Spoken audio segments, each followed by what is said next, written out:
अस्सलाम वालेकुम, बिस्मिल्लाहिर्रहमानिर्रहीम। आपने ये सीख कबाब एक बार मेहमानों को बना के खिला दिया तो इसकी रेसिपी वो आपसे ज़रूर पूछेंगे और घर वाले तो आपकी तारीफ़ करते नहीं थकेंगे। इतने मज़े के चटखारेदार ये जूसी सीख कबाब बन के तैयार होते हैं, वो भी घर के मौजूद मसालों से इसे मैंने बनाया। ये देखें कितने सॉफ्ट बने हैं। तो आपने भी इस तरीके से इस कबाब की रेसिपी को ज़रूर ट्राई करना है। रेसिपी को फुल वॉच करिएगा। रेसिपी अच्छी लगे तो लाइक शेयर करना ना भूलें। अब मैंने एक जावित्री का टुकड़ा ले लिया है और 3 हरी इलायची, एक बड़ी वाली काली इलायची ले लें, 4 लौंग, 2 दालचीनी का टुकड़ा, 1-1 इंच के करीब आप ले लें और 1 चाय का छोटा चम्मच सफ़ेद ज़ीरा मैंने ले लिया और 1 चाय का चम्मच हमने काली मिर्च ले लेना है। अब मैंने ये छोटी वाली जो मिर्चें आती बहुत तेज़ होती है, इसे मैंने 7 लिया है क्योंकि ये बहुत ज़्यादा तेज़ वाली है। अगर आपके पास लाल मिर्चें कम तेज़ वाली तो अपने टेस्ट के हिसाब से आप बढ़ा सकते हैं। अब इसे डाल के आपने मिक्सर में इसका बारीक पाउडर तैयार कर लेना है, एकदम बारीक पाउडर। अब मैंने 500 ग्राम बकरे का कीमा ले लिया। आप बीफ भी ले सकते हैं, चिकन भी ले सकते हैं। इसे आपने अच्छी तरीके से धो के छन्नी में रख देना है ताकि पानी निथर जाए। इसके बाद भी मैंने इसे हाथ से अच्छे से निचोड़ लिया है ताकि इसमें बिल्कुल पानी ना ले रहे। अब आप क्या करें, 1 खाने वाला चम्मच अदरक लहसुन का पेस्ट डाल के इसे पीस लें। मैंने इसे चॉपर में पीसा। अदरक लहसुन डालते वक्त मैंने कैमरा ऑन करना भूल गई थी, तो आपने इसे 1 चम्मच अदरक लहसुन का पेस्ट डाल के पीसना है। इसीलिए मैं कहती हूँ रेसिपी को फुल वॉच करिएगा। कुछ लोग स्किप करके देखते हैं तो रेसिपी ख़राब होती है। चॉपर नहीं है तो आप मिक्सर में से पीसे। हमने कीमे को बहुत बारीक पीसना है। अब इसमें मैंने 7 हरी मिर्च ली थी तेज़ वाली, उसे क्रश करके डाल दिया है। 2 मीडियम साइज़ के प्याज को भी चॉपर में चॉप करके मैंने इसका पानी निचोड़ लिया है।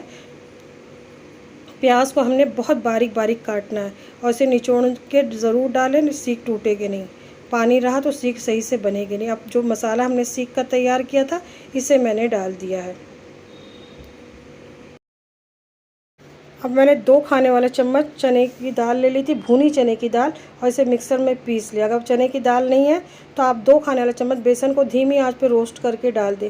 अब नमक आप अपने टेस्ट के हिसाब से रखें। मैंने 1 चाय का चम्मच डाला है और 1 चाय का चम्मच मैंने चाट मसाला डाला है। इससे बहुत चटपटा टेस्ट आएगा। चाट मसाले में भी नमक होता है तो नमक एहतियात से आप अपने टेस्ट के हिसाब से रखिए।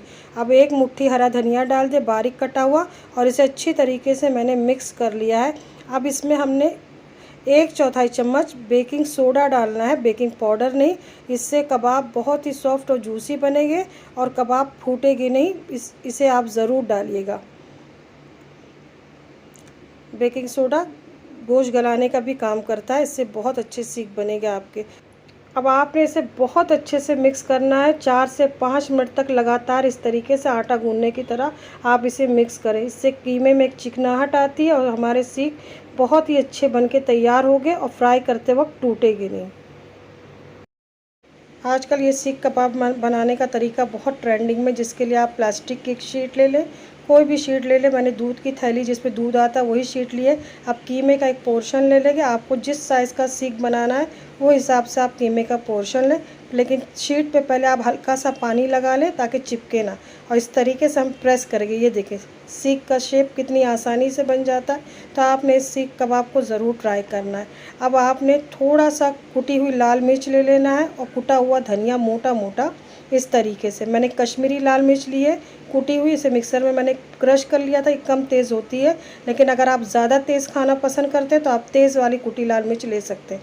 अब थोड़ा सा धनिया और कुटा हुआ धनिया और कुटी हुई लाल मिर्च डाल के आप इस तरीके से सीख के ऊपर से रोल कर लें, इस तरीके से, ताकि चारों तरफ से धनिए और कुटी हुई लाल मिर्च की कोटिंग हो जाए। इस तरीके से कबाब बनाने से दिखने में तो कबाब अच्छे लगते हैं लेकिन बहुत ही चटपटे तैयार होते हैं। तो इस तरीके से आप ज़रूर बनाइएगा। अगर इस स्टेज पे आपको मेरी कबाब की रेसिपी अच्छी लग रही है और मेरे कबाब दिखने में आपको पसंद आ रहे हैं तो लाइक का बटन ज़रूर दबाइएगा और चैनल को नहीं सब्सक्राइब किया है तो ज़रूर करिएगा। अब गैस पे मैंने एक तावा रख दिया था, इसमें मैंने ऑयल डाल के इसे गर्म कर लिया है। मैंने सरसों का ऑयल का इस्तेमाल किया है। आप जो भी कुकिंग ऑयल खाते हैं उसका इस्तेमाल कर सकते हैं। इस तरीके से कबाब को हम सेट कर देंगे। गैस की आंच को हमने मीडियम रखना है, मीडियम टू हाई फ्लेम पे हमने इसे फ्राई करना है क्योंकि कीमा कच्चा है, इसलिए गैस की आंच को आप पहले मीडियम ही रखिएगा। और मीडियम फ्लेम पे अलट पलट करते हुए इसे मैंने 6 से 7 मिनट तक पकाया है। अब इस तरीके से बहुत ही प्यारा सा कलर आ जाए तो आप इसे गरम गरम सर्व करें। इसके साथ कोई चटनी की ज़रूरत नहीं पड़ती, इतने चटपटे ये बनते हैं। इसे मैंने प्याज के लच्छे, पुदीने, नींबू के साथ सर्व किया है। रेसिपी को फैमिली फ्रेंड में ज़रूर शेयर करिएगा। फिर मिलते हैं नई रेसिपी के साथ इंशाल्लाह। अपना ख्याल रखिए, दुआ में याद रखिए। अल्लाह हाफिज़।